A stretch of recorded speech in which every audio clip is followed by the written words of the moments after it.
Have you ever been the listing agent on a transaction where the buyer tried to change the type of financing? If so, today's conversation is for you. I'm specifically talking about North Carolina in this video today. Here in North Carolina, we typically use Form 2T provided by the North Carolina Realtor Association. That is the standard form in North Carolina, and I'd say it's probably used on about 98% of transactions throughout the state. When the buyer submits the offer to the seller and they analyze it with the listing agent, they generally tell us what type of financing they're going to do. Is it going to be conventional, FHA, VA, USDA, or any other type of financing? And of course, they also disclose if it's cash. Once the contract is agreed to, you can't change the financing without all parties being subject and willing to allow that to happen. So everybody's got to sign off on it, basically.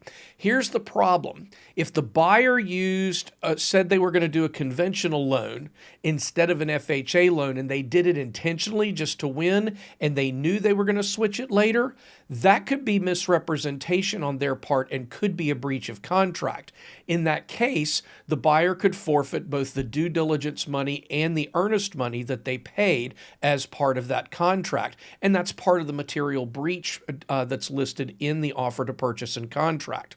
Same goes if the buyer told everybody that they were going to pay cash and they suddenly changed to a financing scenario. That triggers a couple of things. It can trigger an appraisal clause. It can trigger some, depending on the type of financing, can trigger more inspections. It could be more challenging in some cases. So please remember, unless you already had the FHA or VA financing addendum up front, switching from conventional to FHA or VA financing can't be done.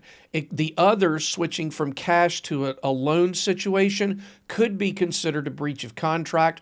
Ultimately, it comes down to the advice of an attorney. So if this happens to you, you may want to have the sellers that you're representing communicate with the real estate attorney before you go through with changing anything in the contract. There could be rights that they're giving up.